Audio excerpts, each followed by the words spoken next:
Quer saber? Eu cansei. Hoje eu vou dar um ponto final nessa história. Processadores Xeon chineses são realmente um lixo eletrônico?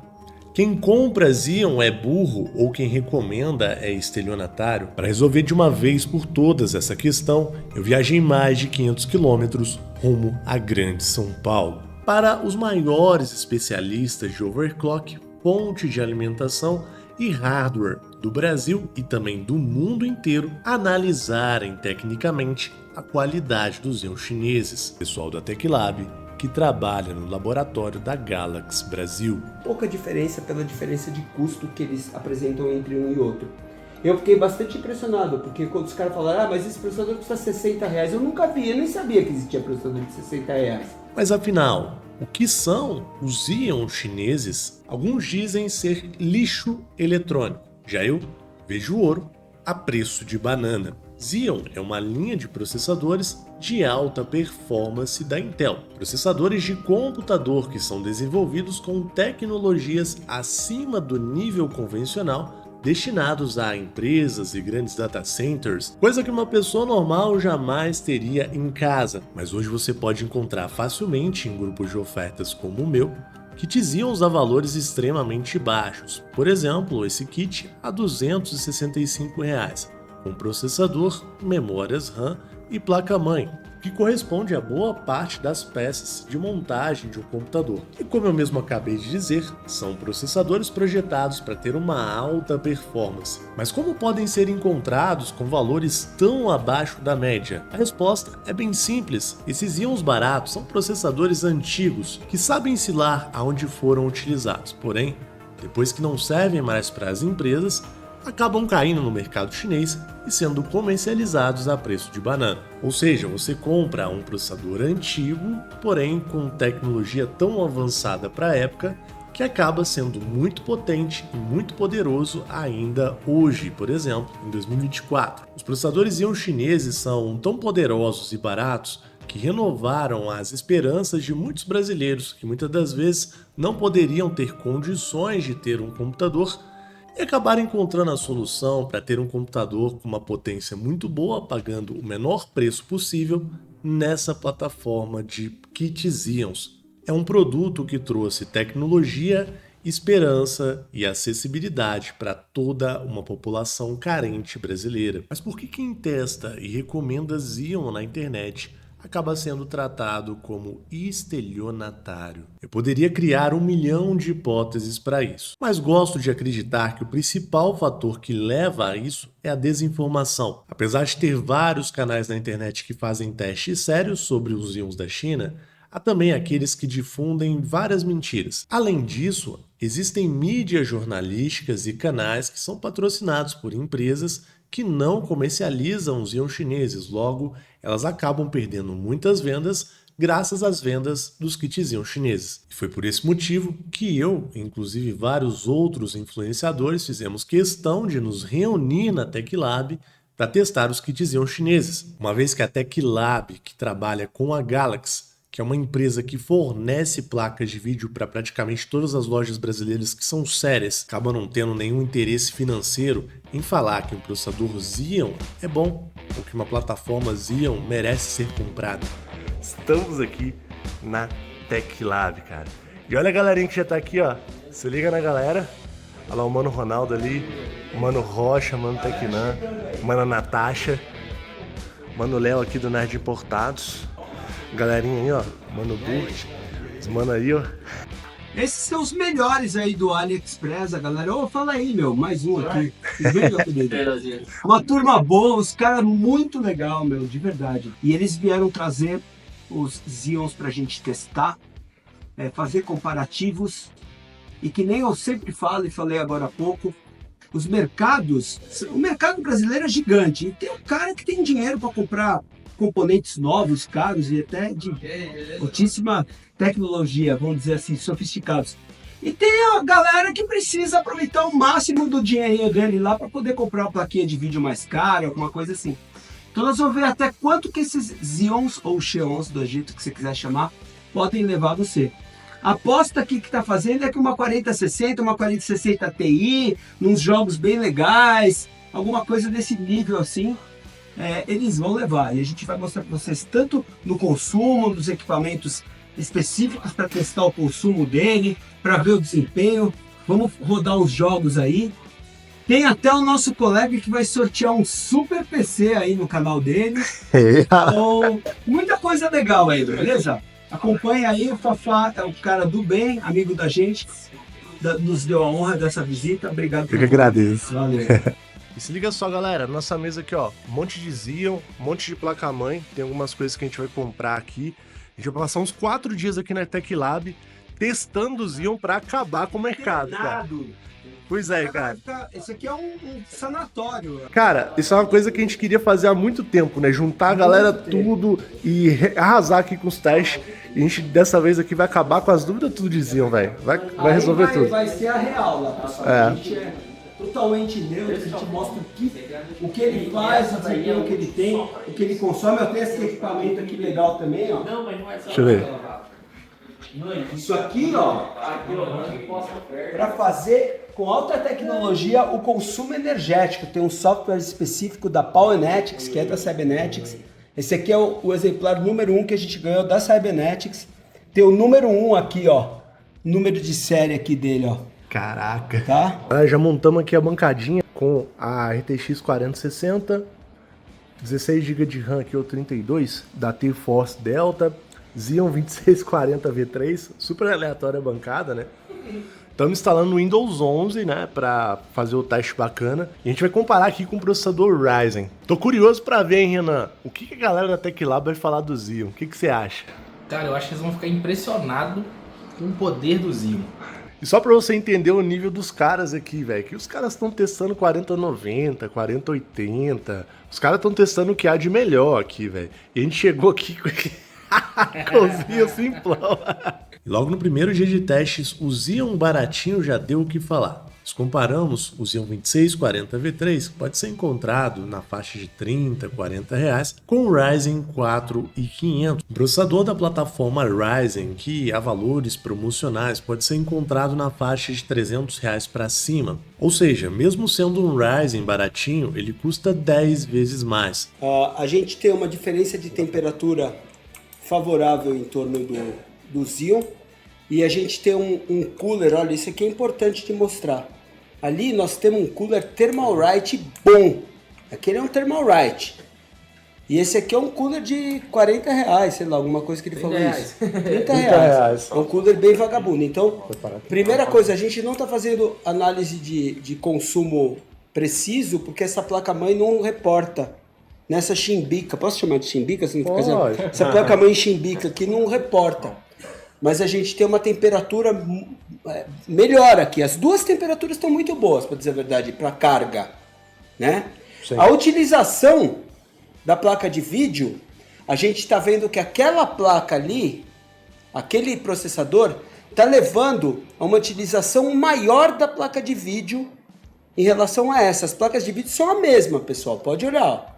Sim. Então a gente tem a condição, até a frequência de operação está igual. Porém, aquela placa consegue levar uma porcentagem mais alta. Em compensação, a diferença de frame é praticamente irrisória. Eu tenho agora nesse quadro aqui 63 FPS contra 63 FPS no mesmo cenário.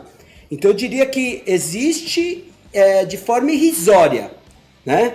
Em termos de FPS médio, aquele lá está levando um pouco a mais. Mas como eu foquei antes na lousa para vocês, para mim o que importa mais é a situação pior que a gente tem. Agora ali a gente tem um FPS, uma média de 1%, um pouquinho menor.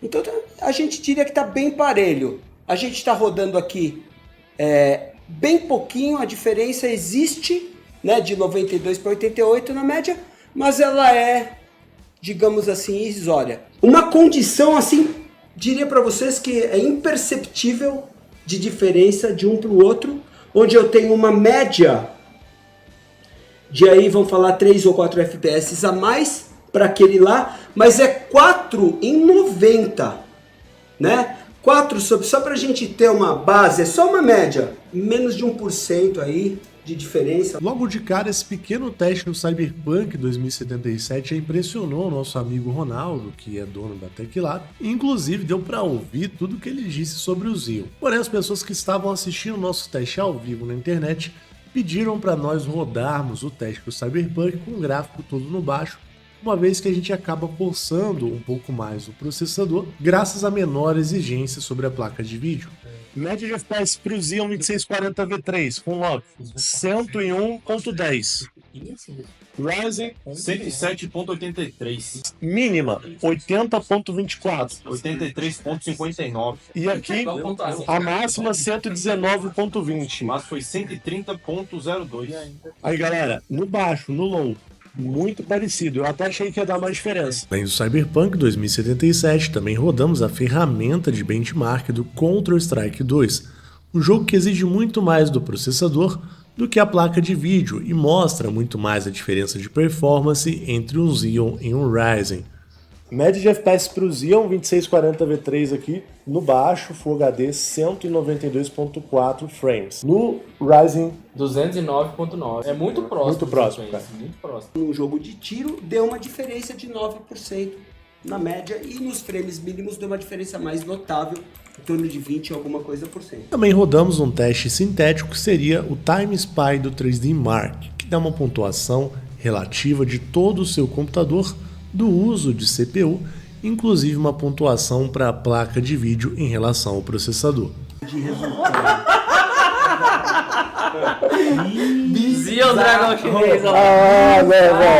Bizarro. Dragão chinês. Ao vivo, hein, galera? Ao vivo. Tudo manipulado aqui, hein? Manipulado, hein? Manipulado. Olha o estelionato, gente. Olha os estelionatários aí, ó. Meu Deus. Aí, tá vendo por que eu falo de teste sintético é embaçado? Ele entrar no que tá acontecendo. Vamos fazer isso. E detalhe, a gente não tá aqui pra mostrar que o Xeon é melhor, não tem como. Ele A gente tá custa aqui pra 30 testar. reais.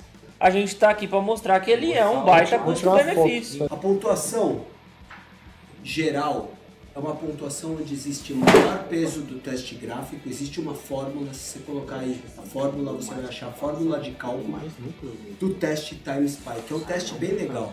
Um benchmark sintético, por que fala sintético? Ele sintetiza, digamos assim, características de vários jogos em um teste só, e características de cargas de processador em um teste só. Esse teste gera um resultado que pode ser logado e validado. E se ele validar esse teste, que é fácil, ele salva o resultado e manda para o L Benchmarks, que antigamente era Feature Mark, ela vai descrever tudo o que está acontecendo, inclusive o computador que está rodando, todos os componentes do computador, o SSD que está usando, a frequência que está correndo, e ele tem um gráfico geral aqui. A gente não pode ser injusto e trazer as informações de uma maneira incompleta. Esse resultado, ele vem acompanhado de haver mais núcleos no Xeon do que no... Sim. Por isso que ganhou. Então, ele ganhou por pouca margem de diferença, a gente vê o CPU Score. Mas se aquele CPU Score deu aquele resultado que é bem próximo, com 2 núcleos a menos, a gente nota que a performance por ciclo daquele computador é maior. Beleza? Então a gente precisa trazer isso. Sim. Mas em paralelo a gente não pode deixar de trazer que o resultado gráfico é praticamente o mesmo. Então a maneira com que ela levou nessas características para jogos que é Graphics Score foi muito semelhante. Então a gente notou que quando a gente foi jogar o Counter-Strike, a gente teve uma diferença aí de, sei lá, 9, 10%. No full, e essa diferença caiu quando a gente aumentou para 1440p em torno de 5%, mas nos frames mínimos deu lá 15%. Existiu uma diferença a favor daquele. Porém, nos jogos normais, que a gente não está falando de tiro, a gente está tendo, tanto no Cyberpunk quanto em teste sintético, que caracteriza, né, partes de jogos e tudo mais, a gente teve uma similaridade muito grande. Praticamente o resultado empatado, um empate técnico, eu diria para vocês. Então, assim, não podemos desconsiderar que aquele lá eu vou ter mais tempo de garantia, vou ter uma garantia, vou ter uma nota fiscal, quando eu vender ele tem um valor de mercado maior, eu estou utilizando memórias mais novas, eu posso falar que eu tenho um computador mais novo e tudo mais, uma possibilidade menor de garantia, principalmente na placa-mãe, porque processador de quebrar é bem difícil. Existe RMA de processador, mas é bem menos possibilidade do que a da placa-mãe. Eu diria que se der defeito em alguma coisa, você vai ter que comprar só uma placa-mãe. É muito difícil que o processador vai dar problema, até pelo que eu expliquei da resistência. Resistência, eu estou falando entre aspas, da durabilidade de Xeon. Xeon são computadores que têm que ter durabilidade, tem que ter uma garantia maior em relação a processadores de desktop. Mas eu diria para você que também o custo desse aqui é muito mais baixo. A gente está falando que o custo daquele processador, você compra esse combo processador, placa-mãe e memória inteiro. Então, com o preço de um processador lá, você comprou todo o combo que você está utilizando aqui.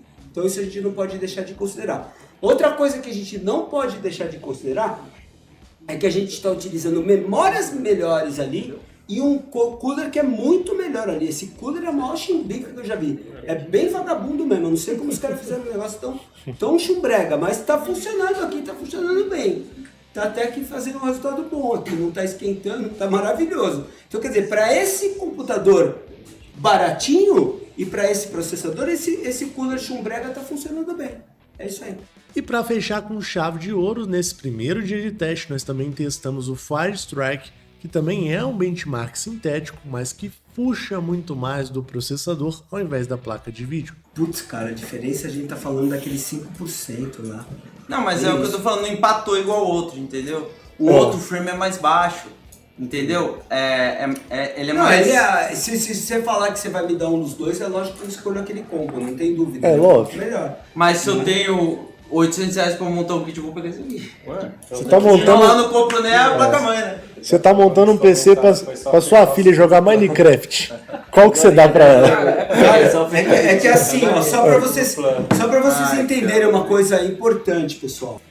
Nesse caso, a gente teve uma situação até inusitada pro teste, porque a gente tá tentando agir de uma forma inteligente para passar o que realmente acontece.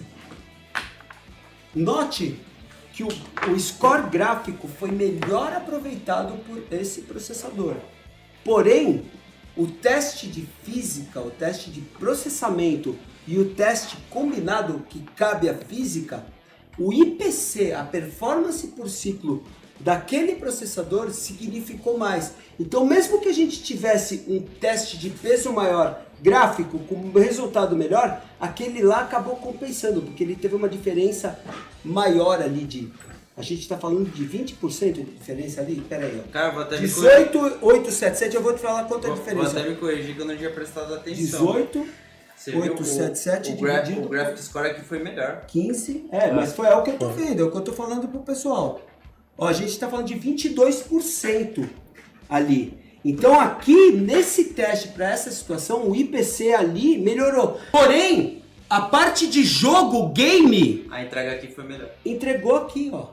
Então a carga de CPU, aquele processador, o processamento de processador, o processador ali desempenhou significativamente melhor. Mas ele não empurrou a placa, ele não melhorou a condição do graphic test na placa. É isso que eu estou mostrando. É uma situação completamente inusitada. Eu nem imaginava que... Porque ali a gente teve um resultado de 22% melhor, mas o resultado gráfico aqui ganhou o resultado gráfico. É uma coisa bem... Impressiona, cara. De verdade. E assim, digamos que o resultado foi assim, bem parecido. Mas a gente nota o quê? Que aquele processador é mais forte, o IPC daquele processador é mais forte, porém, a gente teve uma compensação pelo funcionamento que deu mais pontuação aqui no gráfico. Dá pra vender no AliExpress com vocês? Como assim? Dá pra eu virar vendedor, cara? Eu vou virar vendedor, cara. Pode virar. Eu tô perdendo tempo aqui nessa merda, cara. Eu vou vender esses processadores. Logo no primeiro dia de teste ficou muito claro que a diferença, a discrepância de performance versus preço acaba caindo um pouco para o lado do Xeon. O Xeon acaba sendo muito barato e muito potente em relação ao Ryzen. Mas tem todos os fatores, por exemplo, que o Ronaldo e os meninos analisaram que você pode ver durante o vídeo. Não é como se um processador Ryzen, por exemplo, fosse inferior a um processador Xeon, mas o Xeon acaba sendo um caminho muito bom para quem quer economizar e ainda quer ter um alto nível de performance. E esse é só o resultado do nosso primeiro dia de teste. Meus amigos, esse vídeo está ficando muito longo, então vou recomendar que você se inscreva aqui no canal e aguarde a parte 2 desse conteúdo, onde a gente vai fazer testes muito mais avançados que não foram feitos antes com o Xeon chinês, e só com os equipamentos da TechLab que são possíveis de serem feitos. Mas só nesse conteúdo já dá para perceber a empolgação da galera da TechLab, o quanto eles gostaram do Xeon chinês, apesar deles serem caras ali extremamente exigentes, que testam hardwares ultra poderosos, eles são imparciais e acabaram achando muito legal, né, o que os processadores Xeon oferecem. Detalhe que você pode ver todos os testes que nós fizemos na íntegra lá no canal oficial da TechLab. Você pode ver tudo em live, tá tudo às claras lá de como foi feito. Então não esquece de seguir, então não se esquece de se inscrever e se gostou do conteúdo, compartilhar. Até a parte 2.